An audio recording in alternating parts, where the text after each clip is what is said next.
Porque, cara do céu, eu mantenho minha mãe numa casa de idosos, né? Tá com 83 anos, cara.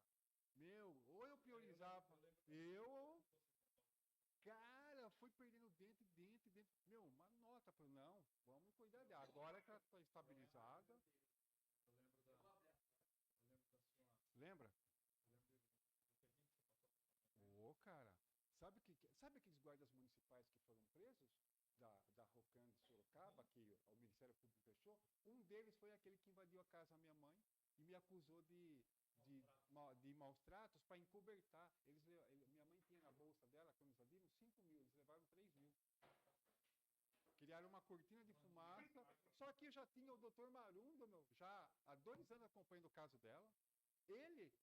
E quando eu fui avisar naquela semana que minha mãe ia ser tirada de lá com uma ambulância do SAMU, com guarda municipal, espalhou ali no bairro, normal. Mas alguém sabia já que ela tinha dinheiro lá, porque um dia ela foi na casa de material de construção, com o branco psiquiatra, ela conta pra mim, tem 5 mil, espalhou. Ah, vamos pegar antes que o cara tire ela. É, não é, fica entre Alzheimer e esquizofrenia, uma doença que dá em 1 milhão em 2 pessoas só. Incrível, cara.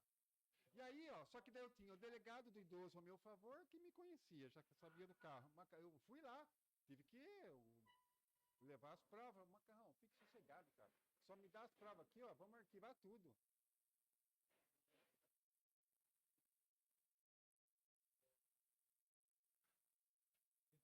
Vamos arquivar tudo. Ah, enfim.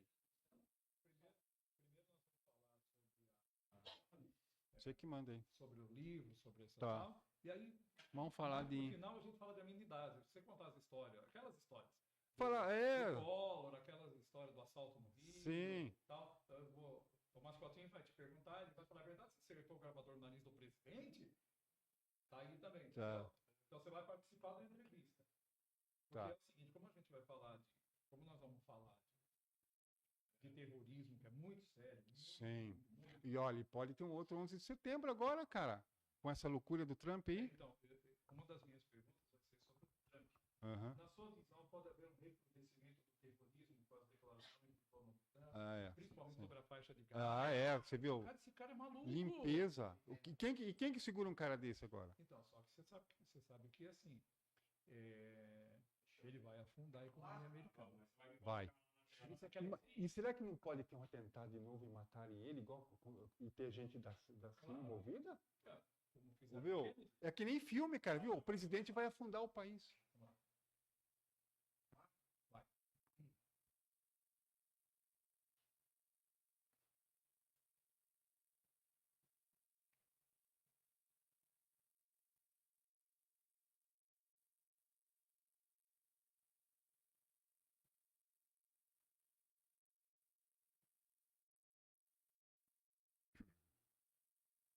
Prepara pra você entrar, assim que eu fizer a abertura, que eu falar dele, falar macarrão, você já entra de lugar. Não, quando eu abrir, assim que eu abrir. Vamos lá? Não, então, eu vou falar. Ah, não, eu vou falar, tal, ele é editor e tal. Enfim, do X-News e tal. Esse News aqui é uma plataforma. É um canal de notícias no Instagram. Tá, um canal de notícias no Instagram. É. Tá, vou falar em Instagram. Tem no YouTube também. Vai, manda.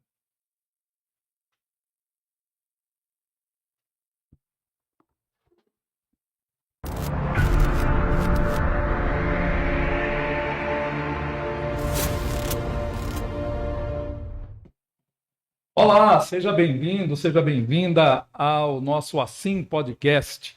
Como você sabe, a nossa intenção aqui é contar histórias interessantes, trazer os nossos convidados que tenham coisas legais para contar, engraçadas ou muito sérias, né? Mas são coisas do dia a dia, coisas da vida. E aqui, como você sabe, e a gente sempre faz questão de frisar, todo mundo tem vez, todo mundo tem voz, desde que a gente respeite aí os princípios éticos e democráticos. A gente não faz juízo de valores, aqui todo mundo pode falar sem problemas, ok? Vale sempre aquele toque, aquele pedido para você se inscrever no canal, no YouTube, do Assim Podcast e na Estúdio Digital TV, né? Que é quem proporciona aí essa transmissão. Então, boa noite para você que está vendo ao vivo, boa tarde, bom dia, você assistir aí num outro dia, num outro horário. O nosso Assim Podcast de hoje está trazendo uma pessoa muito conhecida nos veículos de comunicação aqui de Sorocaba, muito conhecida por conta da sua atuação no jornalismo. O nosso convidado de hoje é o Reinaldo Galhardo, conhecido nos meios de comunicação como o Macarrão. E ele também é editor do S-News, que é um canal de notícias. Aí depois você procura aí pelo S-News, que conta as coisas principalmente de Sorocaba e região. Então, muito bem-vindo, Reinaldo Galhardo. Fala, Mascotinho. Oi, tio Joel. Ah, Vai ter macarrão pra nós? como assim macarrão para nós? Que bom, eu tô com fome. Ah, Eu gosto de macarrão com molho. sei. E você tá achando... Oi, tio Joel. E você tá achando... Oi, Ah. oi, tio Joel. Ah. Vai ter macarrão pra nós? Ah, Que bom, eu tô com fome. Eu gosto de macarronada com molho, muito com queijo ralado em cima, tio Joel. sei. Você tá confundindo as coisas. O macarrão aqui não tem nada a ver com a janta, viu? Aliás, é o Reinaldo Galhardo, né? E macarrão é o apelido dele. Não tem nada a ver com... Tem nada a ver com isso, não. Eu pensei que tinha, não tem? Não Não tem, tem, não. não? Não. Macarrão é o apelido dele. É o apelido dele? É. Eu achei que o senhor ia trazer janta pra gente. Não, não vou, não. Mas por que chamam ele de macarrão? Bom, Reinaldo Vou te Galhardo, contar, né? meu querido Macarrão, conhecido aí de todas as pessoas que lidam no jornalismo, né, que acompanham. Você podia, então, Renato, primeiro, muito obrigado, viu? Eu que agradeço Galhardo, pelo por ter convite. aceitado o nosso convite, por ter vindo aqui, se disposto a contar pra gente aí sobre jornalismo, sobre sua parte de escritor, né? Alguns fatos pitorescos que aconteceram ao longo desses... quanto 36 tempo? anos, Joel. 36 anos de jornalismo. Mas antes de tudo, para o Mascotinho parar de confundir o macarrão Vamos com a atender. macarronada, e dizer que você não é, não é um macarrão desse tipo aí, esclareça aí, como é que surgiu esse apelido de macarrão? Bom, em primeiro lugar, obrigado, Joel, pelo convite, o Mascotinho, o Emerson, parabéns pelo trabalho que vocês estão fazendo, porque, eu sou suspeito para falar, né? Porque a gente já se conhece Muitos anos. por mais de 3 décadas no Sim. jornalismo e onde você sempre esteve o jornalismo de qualidade, né? Eu já ouvia você na CBN apresentando o Rádio Jornal. Eu acho que é isso, né? Jornalismo é inovar, né? E você também é um profissional que migrou e está dominando as redes sociais. E as redes sociais hoje é o instrumento de comunicação principal, né? Democratizou muito, né? Democratizou a comunicação, né? bastante. Porque antes a gente tinha que ter ligação ou com uma emissora de rádio, ou com televisão, ou com um jornal, né? E agora o processo é mais simples e rápido, né? E você Sim. também consegue transmitir sua mensagem. Menos custoso, né? Mas respondendo o Mascotinho, né? O meu apelido ele veio quando eu na minha adolescência, eu era jogador de basquete profissional aqui na seleção sorocabana, Ah, tá. que viria a ser a Minercal, Uhum. que patrocinado pelo Benedito Paliato, né? E eu fazia parte do time juvenil. Alguns anos depois que a seleção sorocabana viria a se constituir como o Minercal. E aí a Minercal teria também o time juvenil. E aí eu era jogador da equipe, né? Eu era pivô, né? E aí eu convidei o pessoal do meu bairro, morava no Central Park, para assistir um treino, né? E o pessoal foi do bairro lá, né? Meus colegas, minhas colegas. E aí o Newton Severino, Newton Santos, melhor, colega meu do bairro. Então eu entrei, né? Entra o time, tudo como fosse, era uma partida, né? Assim, de treino. E aí eu entrei na quadra, né? E o pessoal lá comentando, né? Dando tchau, a gente aqui e tal, não sei o que lá, tal.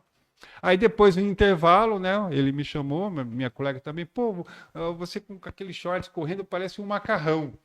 Aí ficou, pegou. né? Aí ficou. Aí depois de algum tempo eu fui jogador por 2 anos, né? E é legal que o esporte disciplina bastante você, né? A você ter foco em todas as coisas que você vai fazer. É uma lição para a vida toda. E aí depois eu fui, anos depois, eu estava trabalhando no Jornal Diário de Sorocaba, em 87, quando eu comecei lá. E esse meu colega foi me chamar lá, né?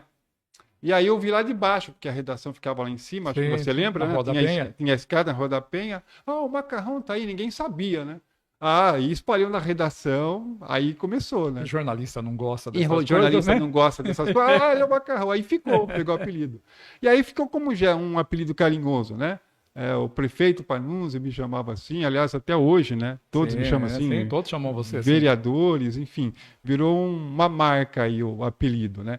E foi interessante, porque na realidade, vários momentos dessa história do jornalismo, ela passa no trato, nas relações, de como você se relaciona com as pessoas, o carinho que você tem por elas, o que elas devolvem para você, então é muito legal também, né?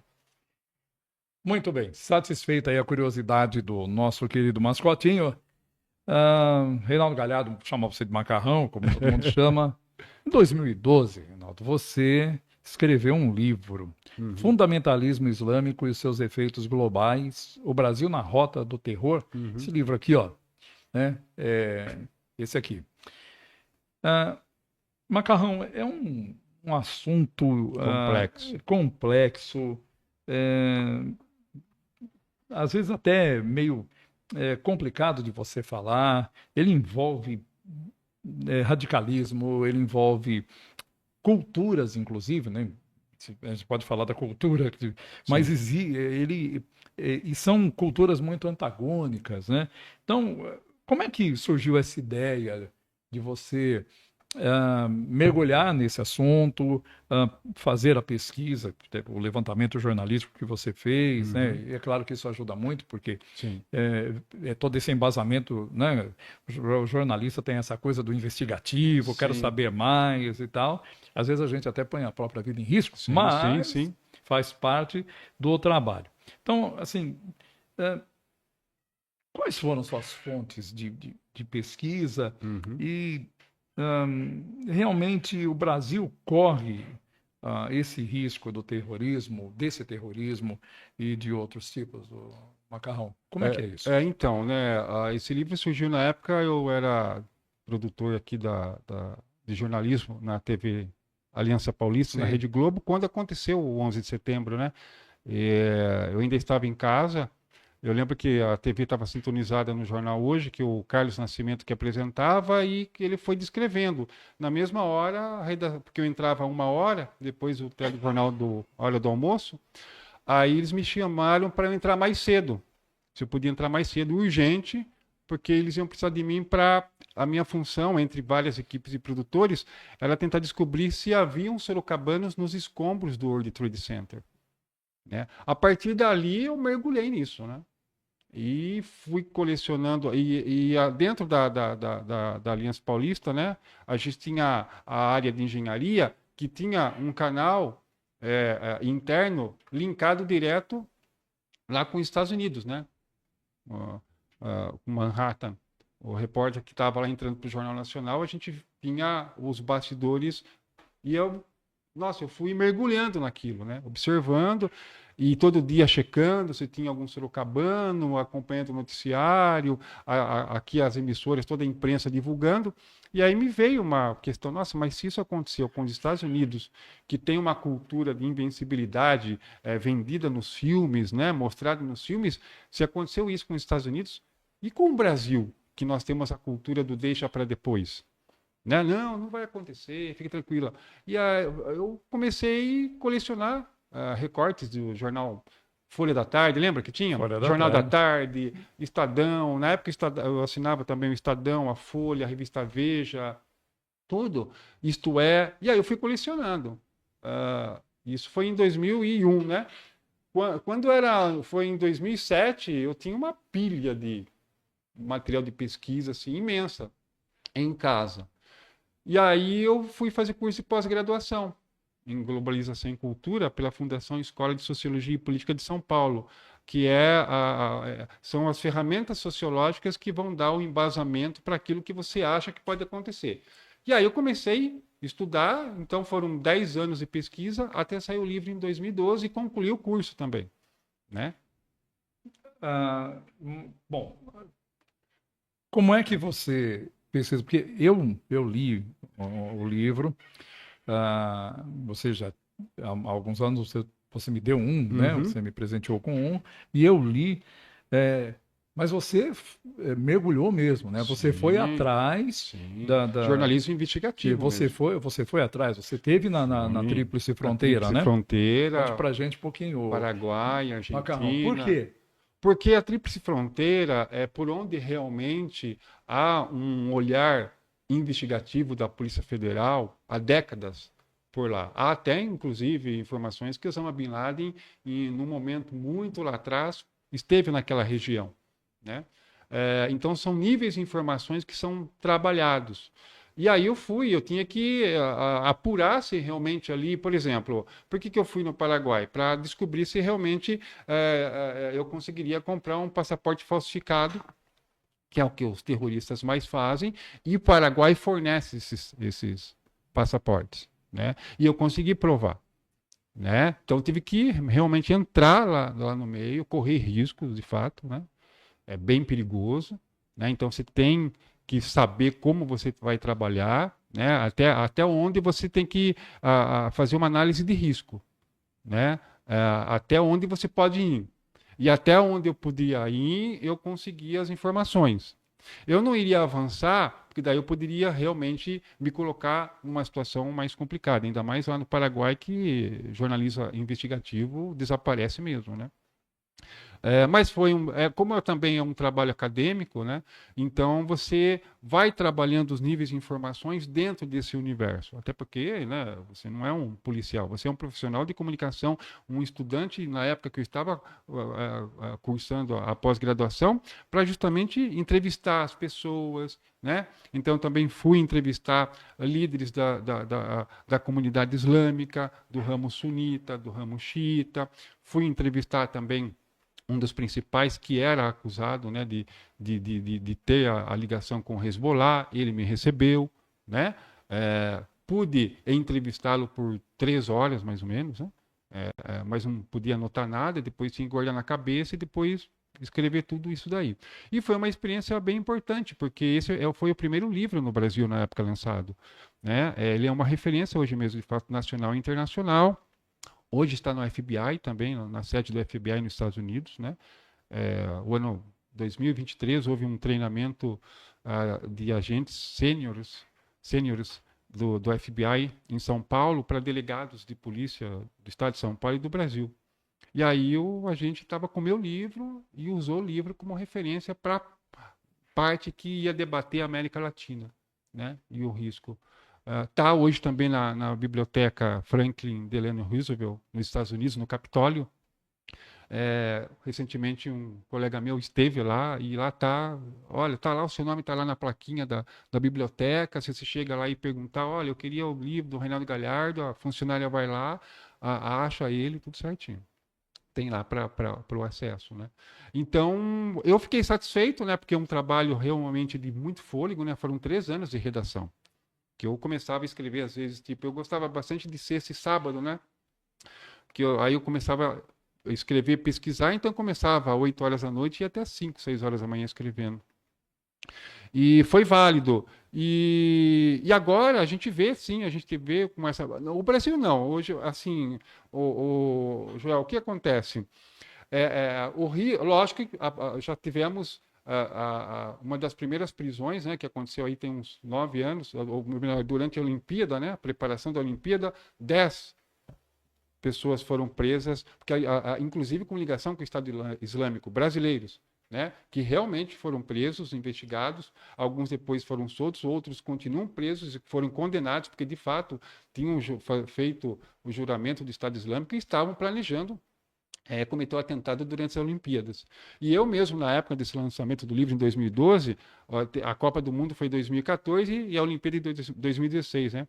Eu fui convidado pelo Ministério da Justiça, né, a palestrar, e o Ministério da Defesa, os 2 ministérios, eu palestrei no treinamento antiterror para a Copa do Mundo e Olimpíadas, lá em São Paulo.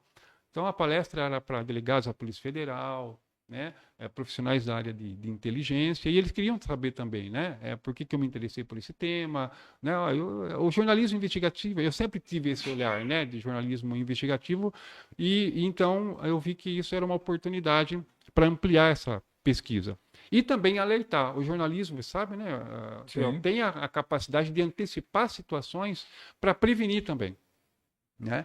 A ex-presidente Dilma Rousseff tem um livro também, né? Diversas outras autoridades aqui no Brasil.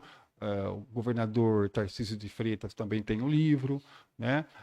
Na época, quando eu lancei também, que o governador era Geraldo Alckmin, eu também entreguei o livro para ele, né? Secretário de Segurança Pública. E também tive muito apoio do comandante Cunha Couto, que na época ele era o secretário de Assuntos Estratégicos do Gabinete de Segurança Institucional, o GSI, da Presidência da República. Ele é um ex-comandante naval da Marinha, né?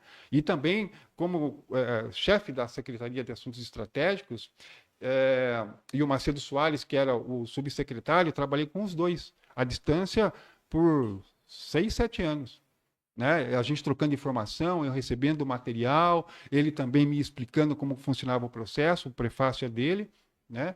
E foi uma honra trabalhar com ele, né? Porque ele tem uma autoridade na Marinha muito renomada e respeitada em termos de defesa, né? E segurança nacional. Então, acho que o livro cumpriu a missão, né? Quando fiquei sabendo que até o FBI hoje tem o livro, então eu entendo que cumpriu o papel dele. Quando você me pergunta assim, mas se o Brasil ainda tem esse risco, depende muito da conjuntura geopolítica e a situação que nós estamos. Por exemplo, quando era o presidente Bolsonaro, sim, esse risco aumentava mais.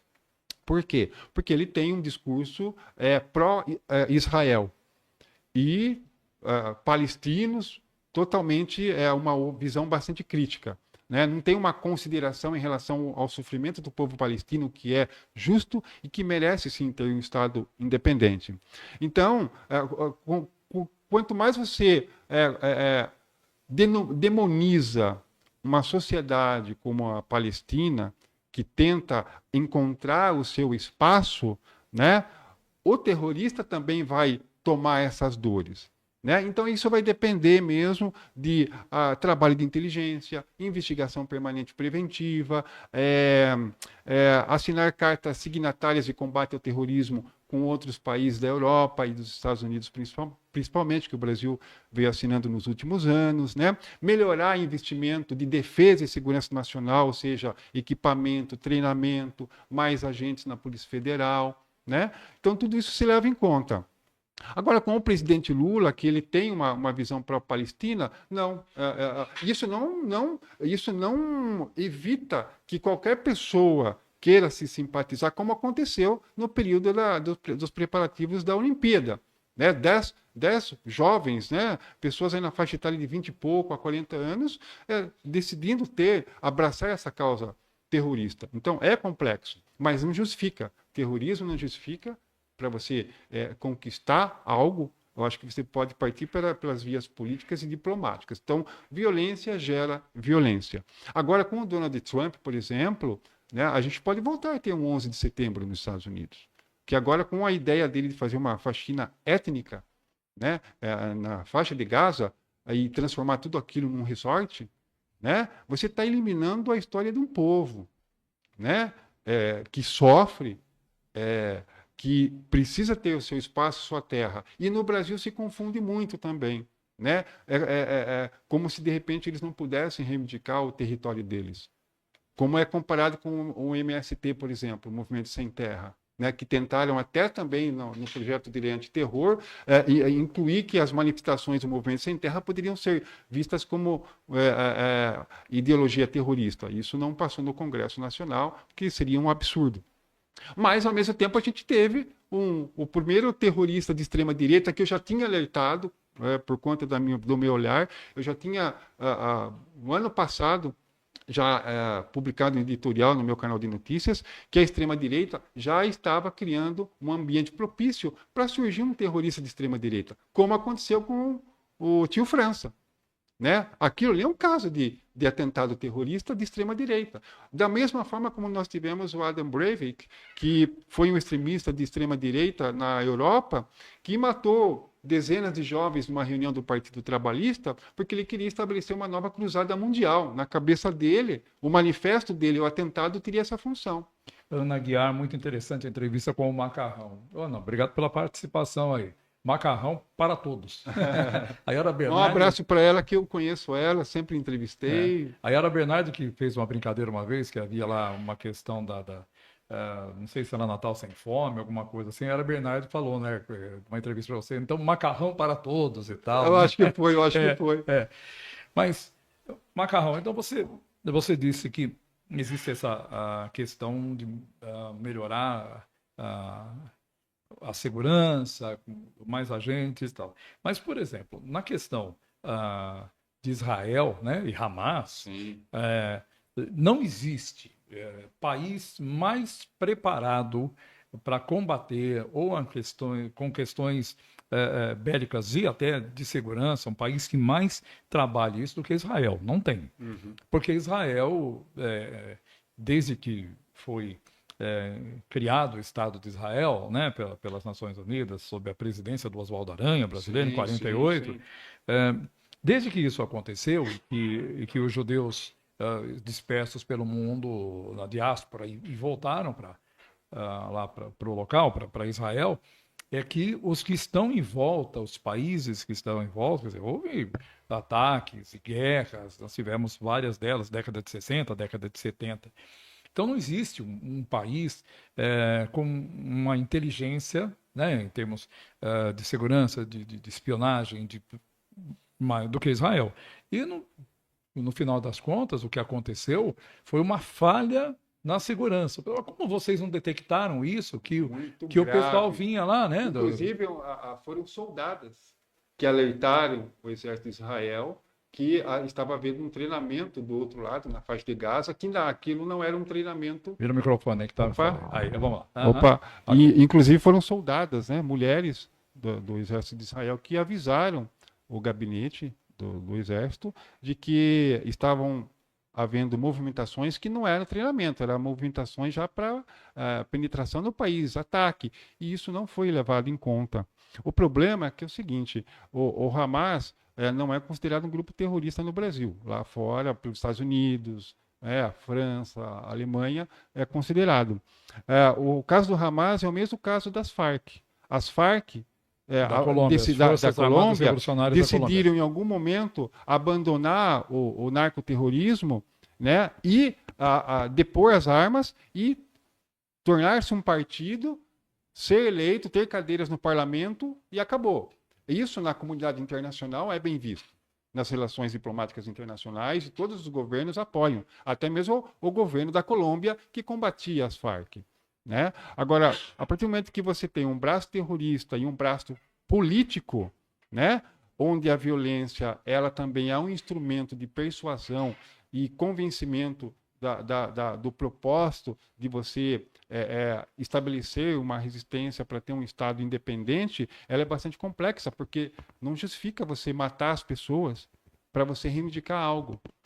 Né? Então, o problema também foi a forma desproporcional como Israel atacou a faixa de Gaza. Qual é o limite? Quem que estabelece esse limite? Do poder de Estado.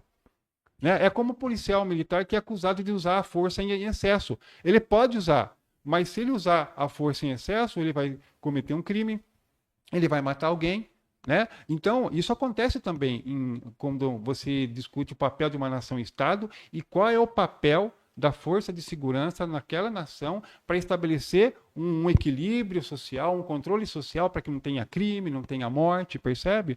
Então, nenhum dos extremos, seja um lado extremo de um governo, através da guerra, ou um lado extremo, através de uma reivindicação que ela é justa para ser um Estado independente, mas você tem o terror atrás dele, não vai dar certo. Né? E agora, como é que você chega a uma negociação de paz num assunto delicado como esse, tão delicado como esse, que já é bíblico? né? Você também tem os elementos religiosos aí, você tem a cultura apocalíptica que prevê que no fim dos tempos, né, a região de Jerusalém seria o epicentro de acontecimentos mundiais para a segunda vinda de Jesus Cristo à Terra. A batalha do Armagedon, Sim, né? sim. Vale do Meguido, assim, né? como o católico espera esse momento, o espírita espera, o umbandista, o evangélico, o muçulmano também espera e o terrorista também espera. Tanto que eu faço essa abordagem e explico como que é esse processo no livro, né? Pois é, Macarrão. Agora, como é que foi o sentimento e essa maneira de você conversar com pessoas, estou dizendo que são envolvidas, mas que supostamente têm um envolvimento ou financiando, né? Queria que você falasse também como é que funciona esse financiamento, Sim, né? sim. Porque a gente quando assiste as matérias, o pessoal do terror, né, os terroristas e tal, eles têm armas sofisticadas, eles Sim. têm treinamento militar, Sim. né, são muito bem treinados, eles têm veículos, como se fosse um exército, né, como se fosse um exército oficial. Como é que foi esse sentimento de você sentar e conversar com uma cultura tão diferente da tua, né? Sim, Como sim. os islâmicos, os muçulmanos e tal. E olha, é bom que a gente deixe registrado aqui que não estamos dizendo que muçulmano, que quem professa a fé islâmica, Não, né? de jeito nenhum. Que ele é de jeito terrorista. nenhum. Nem eles querem não, isso. nem eles querem. Nem eles. Até porque a gente assiste muito também, muitas entrevistas, lê muitas entrevistas, de que eles falam que não é isso, que o islamismo não é isso, né? Você ser muçulmano não é uma cultura de violência, pelo contrário, é uma cultura também de paz. Mas como toda coisa que deriva, que vai para o radicalismo, ele se torna fundamentalista, né? Que é uma interpretação. Fundamentalismo é assim, parte do fundamental, ou seja, é uma interpretação literal daquilo. Então não abre para nada, né? Então, se você não é dessa religião, você tem que morrer, porque você é um infiel, porque você não professa esta fé, Sim. né? Não é esse, pelo menos o que a gente vê dos líderes de verdade, né, do islamismo, não é esse. O discurso deles não é esse, né? Então, como é que foi isso? Como é que foi você entrar em contato com isso? E você relata no livro que você foi seguido, né? Que tinha o pessoal da segurança e tal. Sim. Aí parecia com aqueles filmes do Liam Neeson, né? Que vai andando o pessoal. Como é que é isso? Olha, quando você está numa área bastante conflituosa como essa, principalmente no Paraguai, realmente você tem que saber onde você vai mas é aquela velha história. Só para esclarecer, tríplice fronteira, Brasil, Argentina, Paraguai? Isto. Ok. O que acontece? O jornalista não é assim, é isso, nós aprendemos assim na faculdade, na Uniso. Sim. Né? Vamos imaginar que inicia uma guerra no Brasil. Enquanto as pessoas, e São Paulo está sendo atacada, enquanto as pessoas estão fugindo, nós vamos para São Paulo para fotografar, ou se for repórter fotográfico, ou você vai como jornalista para junto com o seu cinegrafista, o seu fotógrafo, descrever o que está acontecendo. Então, a nossa atividade profissional é essa mesmo, né? Então, eu sabia dos riscos, mas também eu acho que quando você está com uma boa intenção, né? Principalmente que era um estudo acadêmico, né, e jornalístico também, eu pude me entrevistar pessoalmente com a pessoa que era o principal alvo da CIA, né, monitorado pela CIA, por ter a ligação com o Hezbollah, e ele me atendeu, né, só pediu para que não podia anotar nada, escrever, né, e a gente ficou conversando. Na realidade, é como se o Bin Laden foi entrevistado por jornalistas da CNN, por exemplo, né? Ele também estava tendo uma cidade querendo falar, porque a única entrevista que ele tinha dado era para a revista Veja, uns 3 anos antes, né? E ele não tinha gostado do teor da entrevista, né? E aí ele desabafou, deu a versão dele, porque a nossa função é entrevistar todas as pessoas. Todos, claro. Né? Assim todos como, os lados. Todas as pessoas a gente tem que entrevistar para a sociedade entender o que está acontecendo, qual é o contexto daquela situação. É evidente que existem vários níveis de interpretação, né? E das pessoas que estão numa estratosfera, num nível social que ela faz as coisas corretas e aquela que não faz, e de repente você tem que entrevistá-la. Né? Então, me apresentei, disse que era um estudante do curso de globalização e cultura na área de ciências sociais, expliquei, né, o propósito da visão sociológica no que eu estava estudando. E aí ele aceitou, me deu uma entrevista. O ambiente na época no Paraguai, acho que é o momento mais... Acho que eu nunca falei isso, mas hoje já posso falar, porque já faz tanto tempo, mas quando eu saí do Paraguai, uma pessoa estava me seguindo de fato. Né? Um veículo. Mas eu estava atento, né?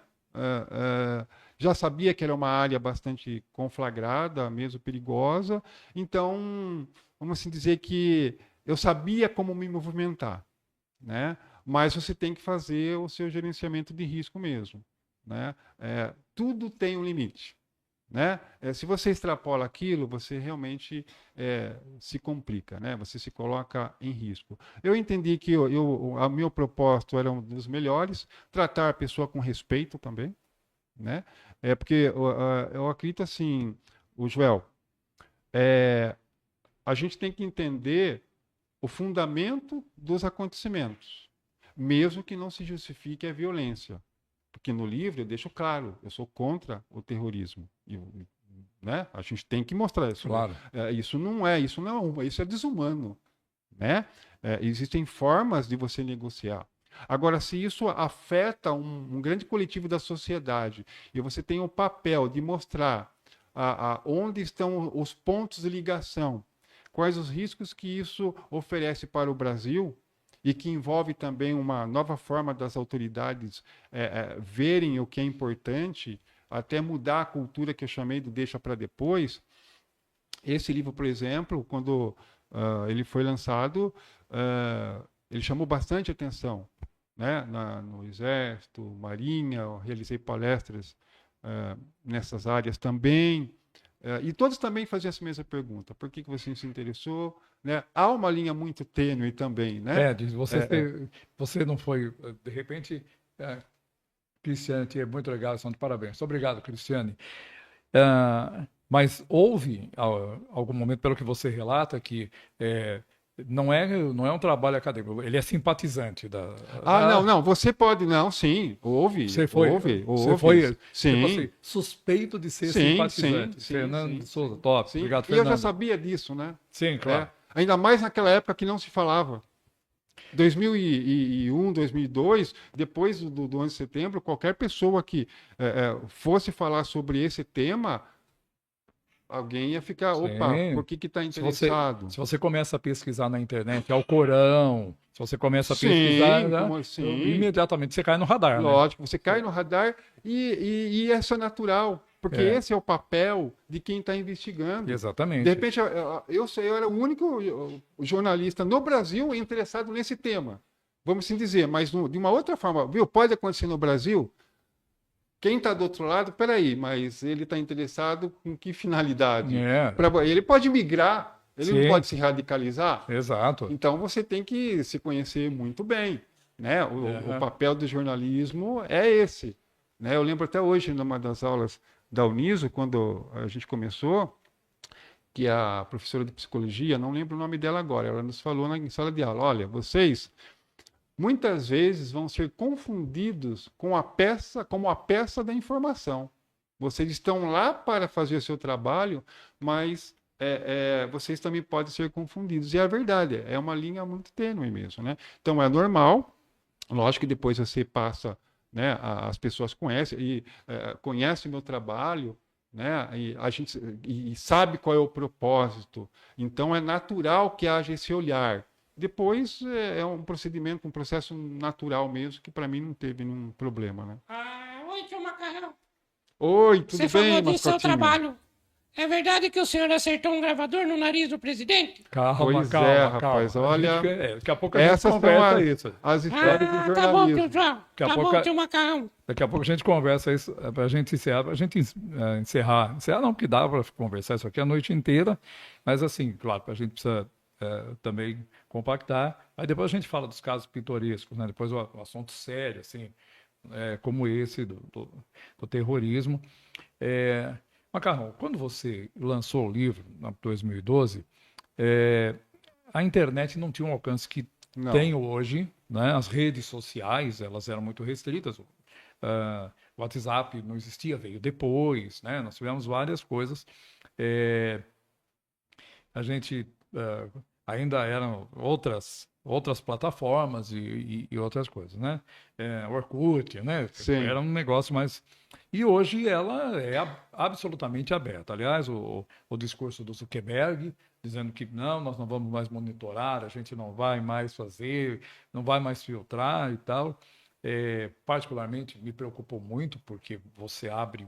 Não se Sim. trata de censura, mas eu acho Sim, que você sim. abre um precedente São muito perigoso, muito perigoso. porque eu recebo, você recebe, todos nós recebemos, a gente recebe vídeos de pessoas falando as maiores barbaridades, muita coisa sem embasamento, sem conhecimento nenhum. Algumas algumas pessoas fazem porque elas realmente acho que não compreendem, né, o que está acontecendo, e outras são feitas exatamente porque compreendem, né, e aí vamos dar uma virada nisso aqui, vamos fazer diferente, né? A gente discutia, por exemplo, na faculdade de Direito, se falava porque das fake news, né? Então dizia, olha, fake news, ela é perigosa, mas eu até brincava, manipulated news são muito piores. Sim, sim. Porque se você inventa uma notícia, ok, mas se você pega fatos verdadeiros e você inverte aquela publicidade da Folha de São Paulo, né, que mostra a figura de Hitler, né, é possível dizer um monte de mentiras falando só a verdade. Sim, né? sim. Então, pega um fato aqui, um fato ali, junta esses e manipula isso e joga. Então, depois, quando você lançou, como eu estava dizendo, não tinha as redes sociais não tinham o alcance que tem hoje. Uhum. É pior? Fica mais difícil? Como é que você, na tua experiência, nas tuas pesquisas, história, você mergulhou a fundo, é mais perigoso hoje? Ficou mais perigoso hoje isso? Quando você fala assim em termos de ameaça global, sim. Uhum. Porque, por exemplo, agora, com Donald Trump na presidência, o ódio, quando ele diz que ele vai remover toda a população palestina que está tentando voltar numa terra devastada para ir para a Jordânia e o Egito, né, esses países receberem e livrar essa área para construir um resort, praia, um ponto turístico. Comprar, né? Ele falou que ele quer comprar a faixa de Gaza, Sim, né? sim. Então, isso vai sim, em termos geopolíticos, já há sim uma visão natural até. E agora? Já tivemos 11 de setembro. Temos um presidente que discurso de terra arrasada em relação à Palestina. O terrorista o Hamas, nesse caso, vai tomar essas dores do povo palestino. Vai tomar. E eu acredito que seja questão de tempo a gente ver aí atentados terroristas contra os Estados Unidos ou países aliados. Então é muito sério. Porque muito diferente, por exemplo, quando Joe Biden estava na presidência. Entende? Já com Trump, não. Eu já vejo um nível vermelho em termos de risco. O discurso do Trump se considera um discurso radical também. Sim, bastante. Radicalizou, né? Eu nunca vi. Institucionalizou a radicalização. A radicalização. E violência gera violência também. Né? Então, eu nunca vi, está aparecendo filmes de ficção que a gente assiste, né? Que um presidente ele perde a mão no poder e de repente o próprio país mergulha num caos. Então, o risco dos Estados Unidos entrar num caos econômico e social muito grande, que já está sofrendo também com inflação, pobreza. E aí só falta ter mais um atentado terrorista. Os analistas, aí é um problema. Os analistas econômicos, o pessoal extremamente que conhece muito, né? Essas pessoas que conhecem muito a questão política, a questão econômica, essas contrapartidas entre países de comércio, né? De matérias, matérias-primas, de materiais que são para a própria sobrevivência do país, para a própria indústria do país. Eles fazem uma análise de que, por exemplo, essas taxações, aí tira os Estados Unidos do Acordo de Paris, para de ajudar as queimadas, né, a questão de contra queimada, e começa a tirar o país de uma série de acordos internacionais. Você não sobrevive sem acordos internacionais, senão você fica começar a embargar quem, Sim. né? E aí você começa a aparecer, olha, em vez da gente consumir este produto americano, a gente consome um produto europeu, melhor, Sim. da mesma qualidade e tal. E os analistas dizem, né, que os Estados Unidos, com essa, vamos pôr, entre aspas, radicalização econômica e política, vai afundar a economia e vai afundar o país, como você falou. Sim. O problema social e o problema econômico. Você corre o risco de quebrar a economia americana, né? Americana não, estadunidense, né? Porque... Então, e aí que vai complicar, o Joel, porque você vê, ele nomeou o Elon Musk para desmontar a estrutura de um governo. Bom, ele é simplesmente o homem mais rico Gente, do mundo, o Elon Musk, pois né? Então, Só o homem mais... um civil com tantos poderes assim, que nem um general tem tanta autonomia como ele está tendo, por exemplo. Então, eu já vejo com esse olhar mesmo, uma das primeiras coisas que eu olhei, nossa, será que vai voltar a ter um 11 de setembro? Uma preocupação ainda mais com as redes sociais hoje. Então, né? E o discurso de ódio, o que acontece também? Ele provoca ainda mais a ira social. Sim. Dependendo ainda mais do que é o alvo. É que nem aqui nós tivemos no Brasil. O governo de São Paulo, a Polícia Federal, que seja, aumenta o combate ao crime organizado. O que o crime organizado vai fazer? Vai retaliar também. Já não aconteceu isso com o PCC no Brasil? Sim. Atacando policiais? Com o terrorismo é a mesma lógica. Né? É evidente que o Brasil hoje, por incrível que pareça, Joel, a minha preocupação é assim, enquanto a gente tem o Lula na presidência do Brasil, que defende o povo palestino como deve ser defendido a sua causa, defender a causa palestina não é defender o terrorismo, é defender uma questão social complexa, que dura anos, décadas, milênios, né? Então é uma coisa, tem que separar. Agora, se a gente voltar um dia a ter um governo de extrema direita que se alinha com um discurso extremista de direita com Israel, aí o Brasil volta a ser um potencial alvo também. Entende? Inclusive do próprio Hamas. Então a Argentina hoje está no... Sim, a Argentina já teve atentado lá, né? Contra a sinagoga. Sim. Então é uma preocupação muito piores. Por isso do mundo, que essa né? tríplice fronteira é complexa mesmo. Entende? Então, e a gente está vivendo hoje, Joel, um momento de instabilidade global. Exato. Que além da questão política, econômica, social, temos as alterações climáticas. Bem mesmo a fim do mundo, não é? Né? Aqui no livro eu explico como é essa cultura apocalíptica e como ela também chega no terrorismo. Né? Então, me preocupa o momento que o planeta está e me preocupa, sim, a forma como agora o governo dos Estados Unidos é conduzido. Vamos cumprir as profecias. Né? Nós vamos ser os agentes do cumprimento das profecias. Sim, Fica mais ou menos por aí, né? Porque eu mesmo já fiz editoriais trazendo várias profecias de Chico Xavier, Baba Vanga, né? Nostradamus. O tempo desse olhar chegou agora. E nós, jornalistas, temos que também mostrar para a sociedade. Sim, esse tempo chegou. Ele já era previsto na Bíblia. Né? E OVNIs aparecendo, discos voadores. Né? Na Bíblia não diz que haveriam sinais nos céus, né? Estrelas caindo. O que são essas menções? É nossa obrigação, como jornalista, também voltar lá na história agora. Sim. Né? E tentar interpretar, para daí dar um norte para a sociedade, porque esse é o papel do jornalismo. Muitas vezes ele antecipa uma situação. Eu, quando comecei a trabalhar esse livro, né, as pessoas, algumas achavam que estava louco. Eu me lembro que houve Né? algumas Quer dizer, pessoas faziam críticas a você mesmo. Críticas. Mas que ideia é essa do macarrão? Críticas. Terrorismo no Brasil? Né? Sim, mas aí quando você encontra autoridades, quando eu fui convidado pela Academia da Polícia Civil, a Cadepol, da Polícia Civil de Estado de São Paulo, a palestrar lá na Cadepol em São Paulo, nos preparativos, num treinamento antiterror, eu palestrei para 80 pessoas.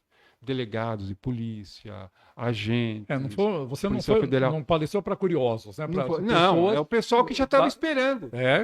Da segurança, né? Então, como eu já sabia disso, mas por que também, só para concluir, mas por que o Reinaldo está fazendo um trabalho desse, não tem nada a ver.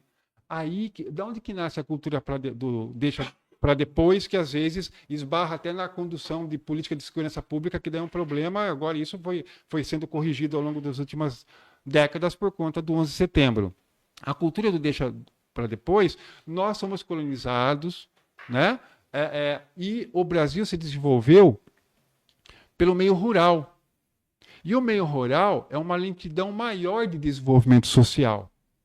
E o próprio personagem do Monteiro Lobato, deixa eu lembrar agora, o Jeca Tatu, o que era o Jeca Tatu na época? Tudo que trazia um problema para ele, no livro explico isso com um olhar sociológico. Não vai acontecer nada, deixa para depois, deixa para lá. Porque a cultura que nós crescemos, nós também não crescemos o país não se desenvolveu numa cultura bélica, como foi a Europa e os Estados Unidos. Então, para a gente imaginar que, nossa, aqui pode acontecer um atentado, isso aí é coisa de maluco. Mas quando você penetra, você entra no meio da investigação e conversa com as autoridades, eu conversei com dezenas de autoridades no Brasil todo, né? E aí você vê que tem nexo, só que até então isso ficava mais internamente ainda. Havia até um receio de tornar isso público e levantar mais essa preocupação. E aí que eu olhei, não, agora é o momento de tornar público. Né? Então existiam já trabalhos internos, o próprio comandante Cunha Couto, ele fez um trabalho maravilhoso à frente da Secretaria de Assuntos Estratégicos, diversos seminários, né? E ele trazia gente do mundo todo para debater essa questão no Brasil, né? Então foi uma parceria muito legal, muito boa, que resultou nesse trabalho, né? Fernando de Souza, parabéns pelo programa. Obrigado, Fernando. Estamos aqui conversando com o nosso querido Reinaldo Galhardo, o macarrão. Bom, Reinaldo, realmente é um assunto preocupante, ele traz algumas elucidações e vamos esperar que o futuro não nos traga algo assim, né? Uma coisa nesse sentido no Brasil daria uma visibilidade enorme, né? Por isso, como já se tentaram 3 grupos diferentes presos. Exatamente. O mais recente foi agora, em 2023, né? Então, por que também? Hoje a gente tem uma sociedade de jovens carentes, entende? E um jovem também com problema de não pertencimento social, deslocamento social, isolado, reprimido, se ele não tiver uma noção de identidade própria, ele pode ser cooptado também. Isso é muito sério, é perigoso, né? Como nós já tivemos, né, ataques em escolas públicas, né? Lembro uma vez também um rapaz que se vestiu todo de camuflado e matou vários estudantes numa escola aqui no interior do Brasil, né? Até aquilo lá é um sinal de que quando você tem, ainda mais agora, quando hoje você tem um discurso de ódio, que ele pode ser pescado por qualquer pessoa, independente de ideologia, ela vai cometer o atentado. Que o França é o maior exemplo. Aquele lá foi... Se ele tivesse entrado no Congresso Nacional e conseguido intento, tá? Seria o primeiro atentado terrorista de extrema-direita efetivado.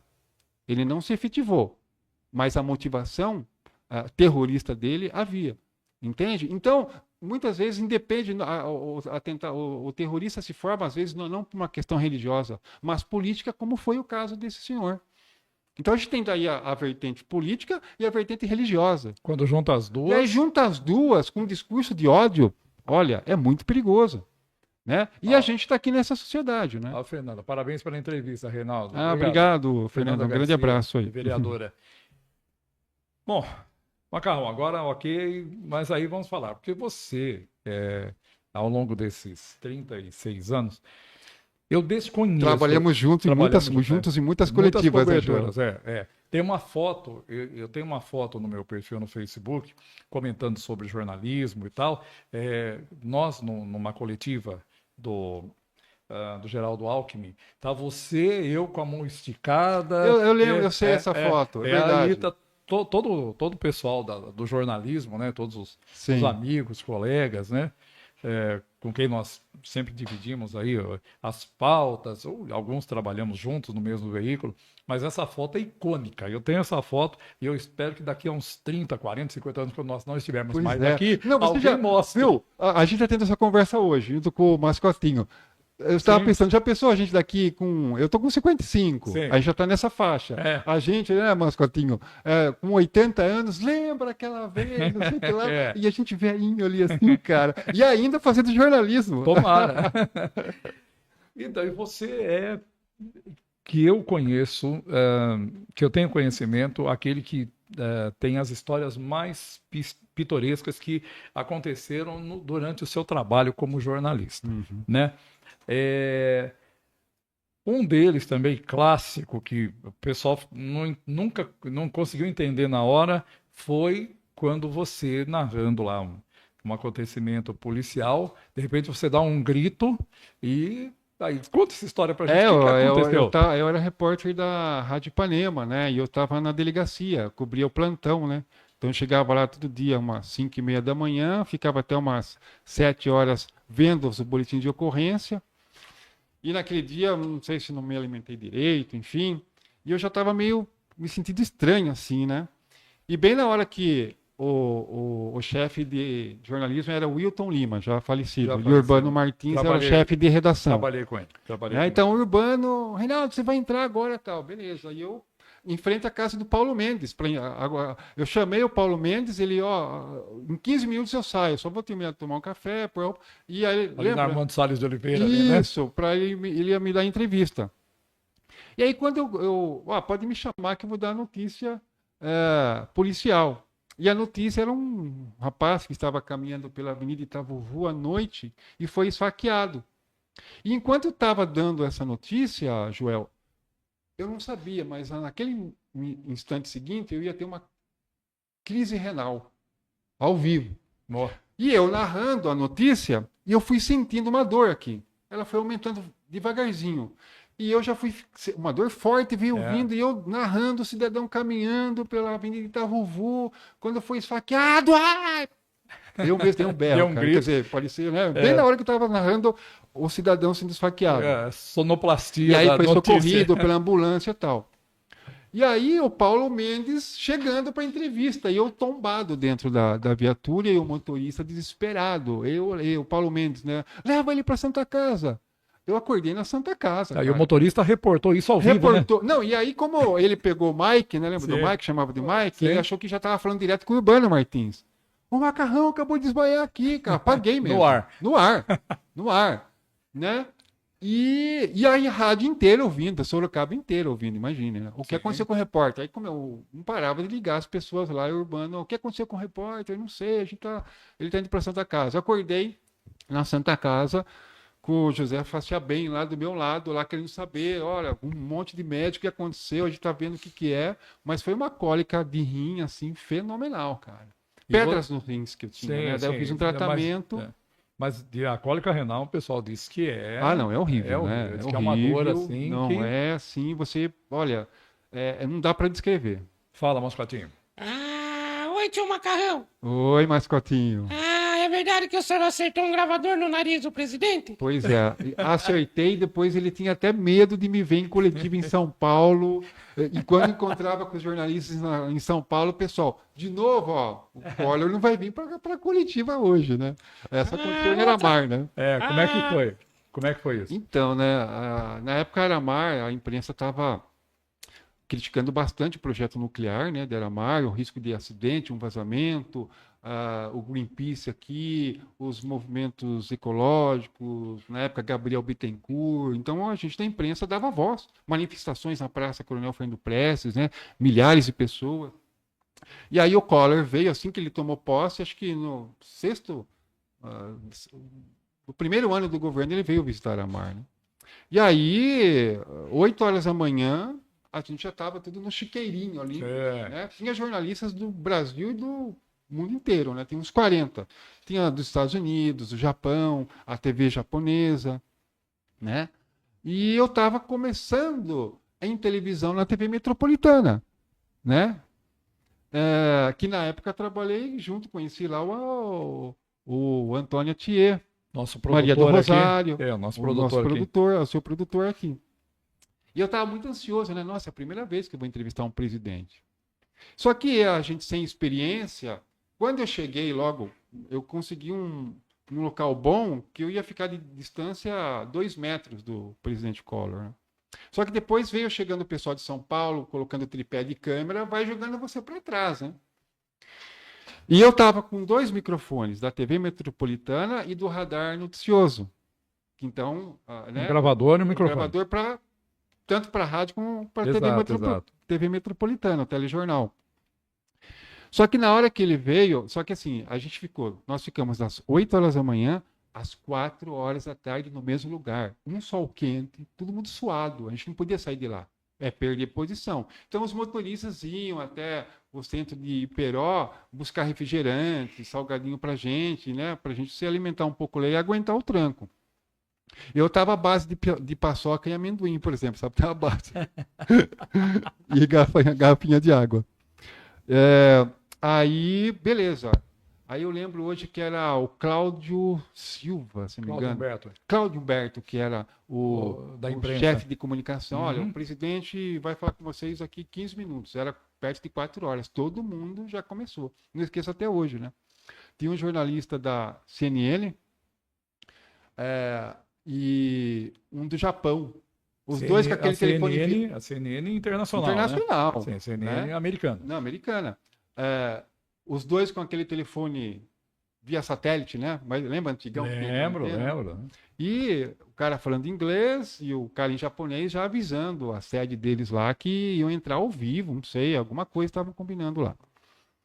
E aí eu lembro que veio o Collor, ele parou assim, aí uma jornalista fez uma primeira pergunta, só que quando eu vi, eu já estava muito distante dele, eu ia ter que tirar vantagem do meu tamanho, claro, do meu braço, envergadura, né? da minha envergadura. A segunda pergunta eu calculei, vai ser a minha, vai dar agora aqui. E daí eu fiz a pergunta, presidente, o senhor está trazendo agora, provocando uma polêmica com a importação dos carros russos Lada, né?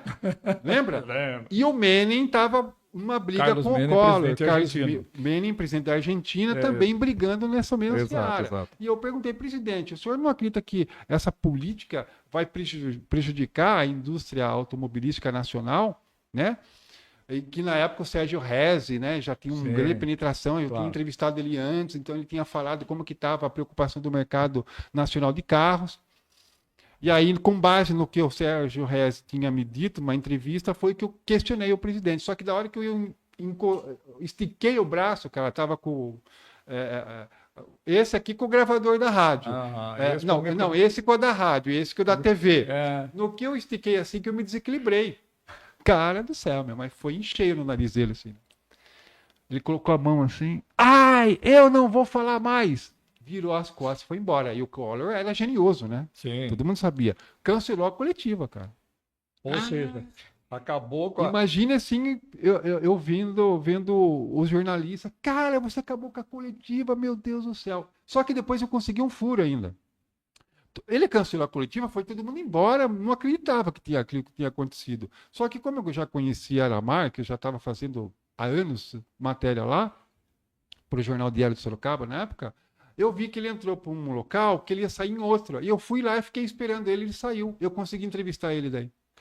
E aí eu lembro que o Carlos Araújo estava chegando. Reinaldo, você conseguiu a entrevista com o Collor, cara? Vamos dividir com a gente? Lógico. Aí dividi a matéria, o Cruzeiro deu, eu dei a minha matéria como furo, mas numa outra abordagem, e ainda furei a imprensa nacional. Né? E aí o pessoal falou, esse agiu de caso pensado. Esse é caso pensado, né?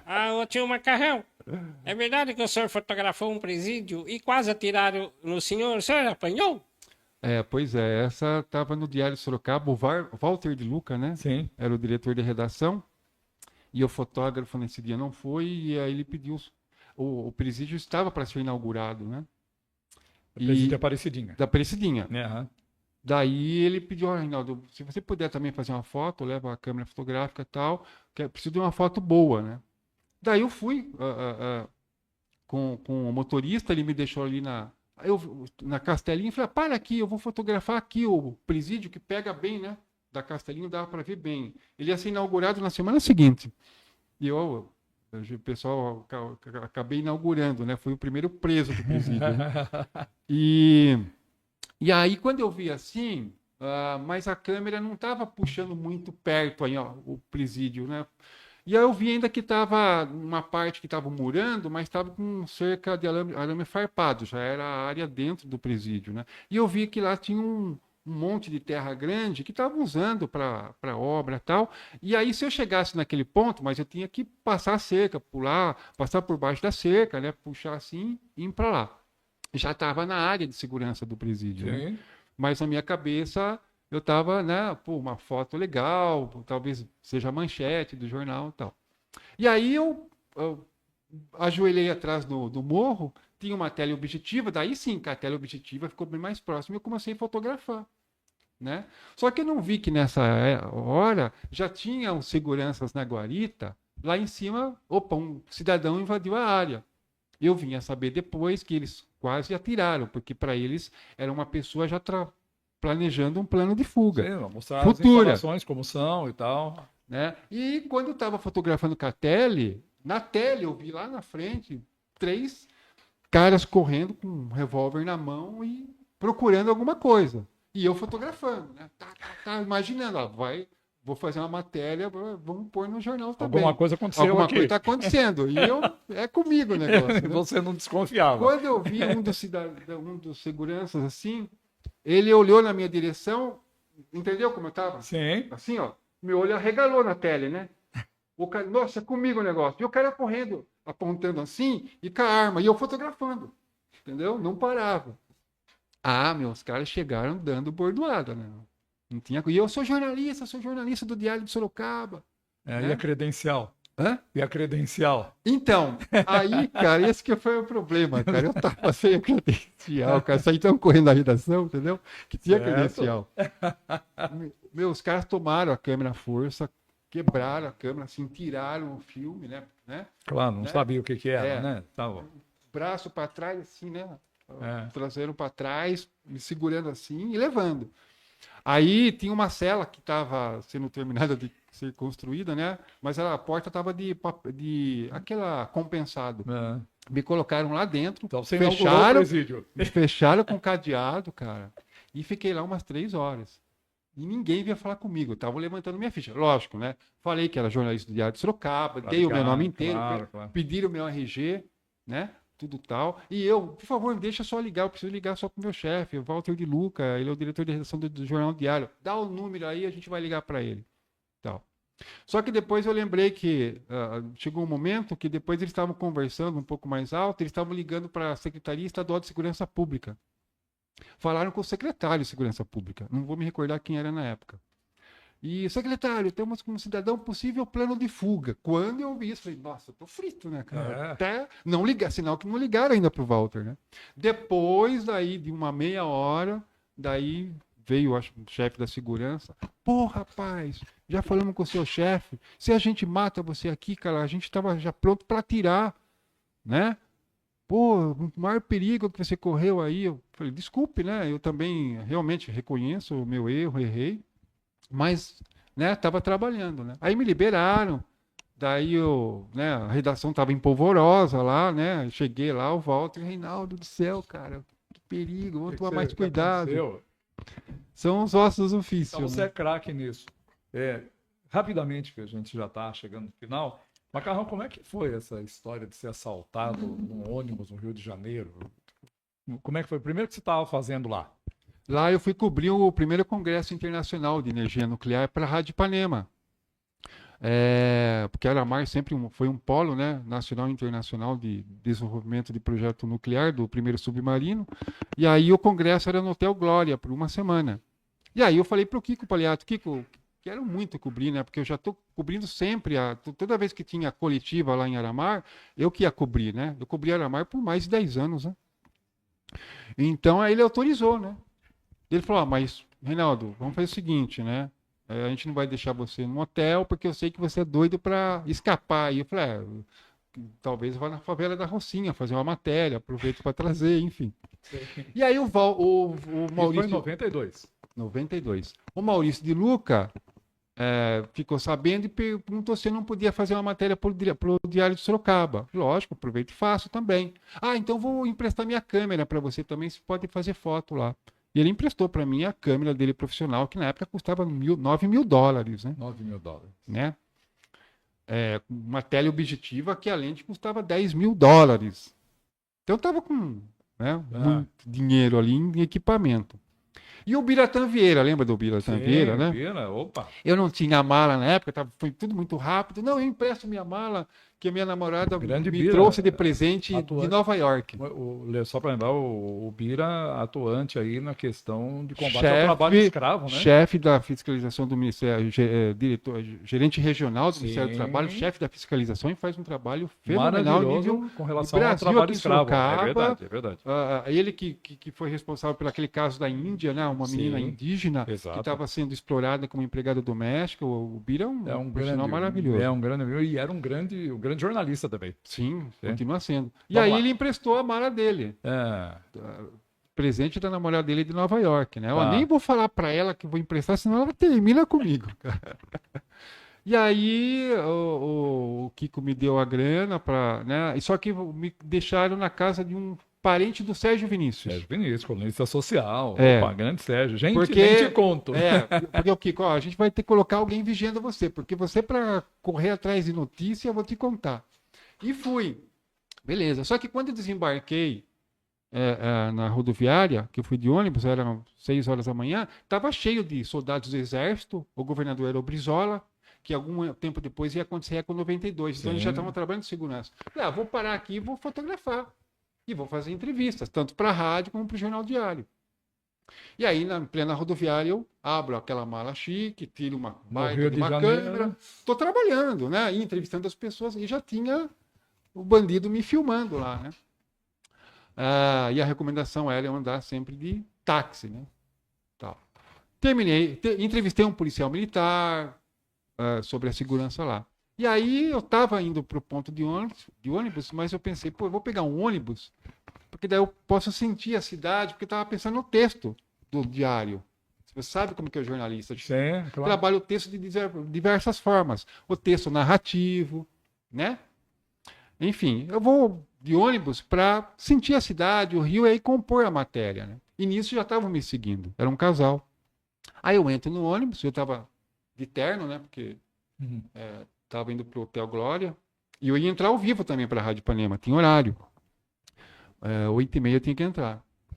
E aí, cara, quando eu vejo um dos bandidos apontando um revólver cromado, 38 cano longo, na cabeça do motorista. E os passageiros começaram a gritar, né? Falei, eu vou ver se eu gravo esse desespero, porque depois eu componho a matéria, né? E eu fiz esse movimento aqui, ó. Olha a sorte. A comparsa dele estava atrás. Então ela viu pelas costas fazer esse movimento. Não parece que vai sacar uma arma? Claro. E era o microgravador que estava. No que eu tirei assim, eu fui dar o rec, eu parei e eu senti um negócio gelado, bem aqui assim, ó. Era o cano do revólver apontado, engatilhado em mim. E ela falou, não faça um movimento, senão eu atiro. Passa tudo. E eu ainda, o quê? Passa tudo. Cara, eu tive que entregar a mala. A mala do Bira. A mala do Bira. Junto com a câmera do Maurício Luca. Do a grana, assim, que eu tinha me dado, tipo assim, acho que em valores de hoje, R$3.000. Em dinheiro, para eu passar a semana inteira lá. Pacote de dinheiro? Era o congresso era de segunda a domingo, né? Levaram tudo, cara. E aí foi embora, né? Meu Deus. Só que eu tinha que entrar ao vivo ainda para a rádio, que era patrocinado. Sem brincadeira, Joel. Eu fui correndo daqui onde vocês estão até eu acho que a Praça 9 de Julho. para dar tempo, porque não dava nem tempo não tinha dinheiro para pegar o ônibus, nada. Não. Eu chego 3 ou 4 quilômetros. eu chego na entrada do Hotel Glória, esbaforido, né, cara? E eu sou jornalista, preciso entrar, segurança. Não, peraí, cadê o documento? Não tenho, acabei de ser assaltado. Conferiram o meu nome na lista, eu falei, só que eu preciso usar aquela cabine que eu tenho que entrar ao vivo. Já era 20 para as 9, estava 10 minutos atrasado. Urbano desesperado, né? Reinaldo do céu, cara, onde você tá? É patrocinado, tá todo mundo pé aqui. Pô, Urbano, acabei de ser assaltado, cara. O quê? Pelo amor de Deus, você quer me matar, cara? O que eu vai morrer? Hoje Quer matar você? Né? Na época não, né? Na época não. E aí tá, só que o combinado era não falar nada, né? Entendeu? Ó, mas não fala nada, que minha mãe tá ouvindo o rádio, vai ter um treco em casa, né? Imagine. Ele comentou com o Herculin e o Nilson César. Ah, porque o Herculin, que sempre foi sarrista, deixa comigo, né? Vou pegar ele ao vivo. Daí, narrei a abertura do congresso, o que ia acontecer, né? Tava antes de terminar, daí o Herculin, mas Reinaldo, eu queria saber uma coisa, é verdade que você foi assaltado? Aí falei, caramba, cara, aí minha mãe ouvindo, né? Eu já, não, mãe, mas tá tudo bem, aí fica sossegada. Daí contei o que aconteceu. Mãe, no ar, tudo, né? Mãe! Aí eu fiquei lá, beleza.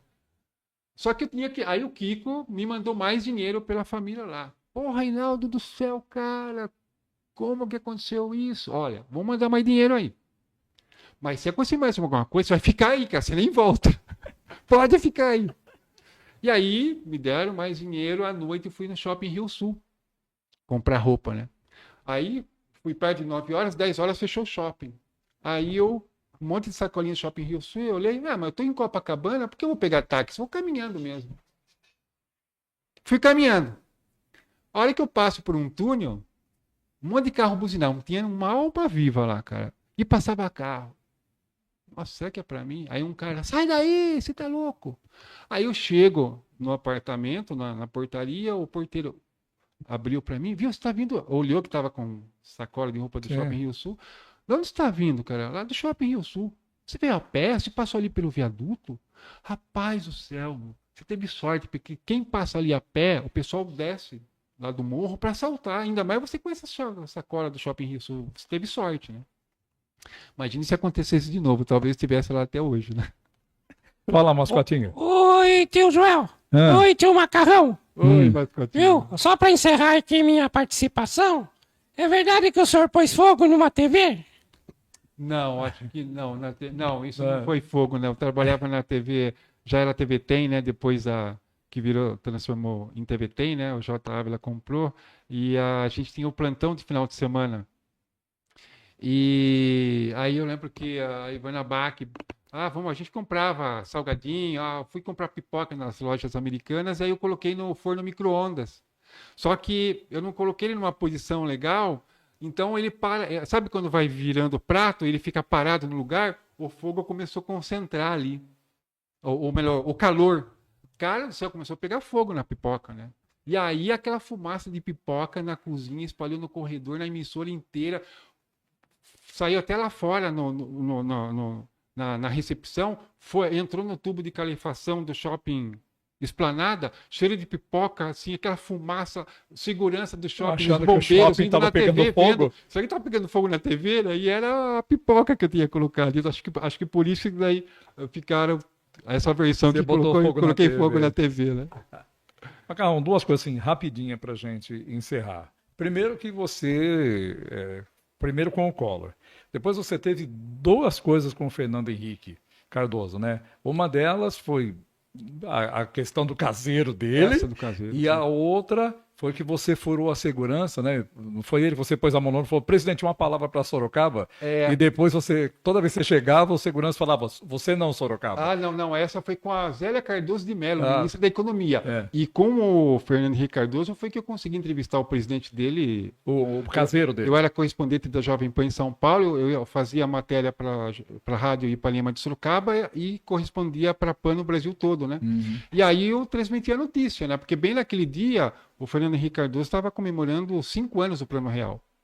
E aí eu perguntei, presidente, de manhã já tinha entrevistado o caseiro, né? Reclamou do salário. E ele reclamou do salário. E o Fernando Henrique era conhecido por ser era sovina, né? Pô, aí eu vi que tinha a matéria, o furo do ano. Né? Entrevistar o caseiro do presidente reclamando que o presidente paga pouco. E eu perguntei, quanto o senhor recebe? Ele não falou, mas quanto o senhor quer de aumento? Pelo menos R$500. Pô, já tinha manchete, a matéria. Isso foi em Ibiúna. Onde o presidente Fernando Henrique... Sempre ia comemorar o aniversário dele. Ele tinha uma casa lá num condomínio de chácaras, de sítio, né? E aí, quando o segurança... Eu cheguei bem antes, né? 6 e pouco da manhã, estava entrevistando os caseiros.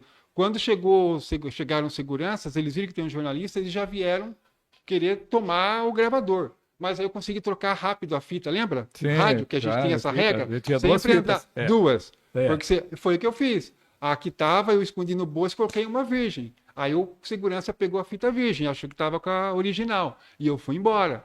E radiei para o Brasil todo. Primeiro para Sorocaba e região, depois pela PAN no Brasil todo. E perguntou para o Fernando Henrique depois. Sim, e o Carlos Laino estava na praia, lá na Bahia, ouvindo, porque sabia que a gente estava cobrindo. Daí ele viu a matéria do caseiro, na praia. Pô, o Reinaldo com o macarrão conseguiu um furo, né? Ele dava risada, ele falava. À noite, o Fernando Henrique Cardoso discursou lá na Praça Central de Ibiúna, né? Porque o brasileiro está comendo mais frango. Que era o mote, né? Lembra? No frango, 5 anos de plano real, a economia estabilizada. Veio para a coletiva, eu tinha que perguntar, né? Eu lembro que o José Serra estava do lado dele, era ministro da Saúde. Presidente, o senhor disse que o brasileiro está comendo mais frango, né? 5 anos de estabilidade da inflação, mas hoje de manhã eu entrevistei o seu caseiro e ele está reclamando de aumento. Nossa, José Serra deu aquela risada amarela do lado dele, assim. O Fernando Henrique já ficou vermelho, né, cara? Não, veja bem, ele trabalha comigo há mais de 10 anos. Aliás, você já foi na casa dele? Ele morava numa casa de sapé, hoje é uma casa de alvenaria. Daí eu interrompi, mas, presidente, a questão não é a casa de sapé. É que ele está querendo aumento. O senhor vai dar? Ai, ele ficou pé da vida, né? Aí já tinha meio sinal, meio combinado para segurança me tirar. Já esquentou o clima, assim, já veio o assessor de imprensa. Não, a coletiva já está acabando e tal. No dia seguinte, ele cancelou. Todo dia de manhã, no dia do aniversário, ele ia dar um bolo para a imprensa. Ele cancelou esse dia até a coletiva. Outra coletiva. Né?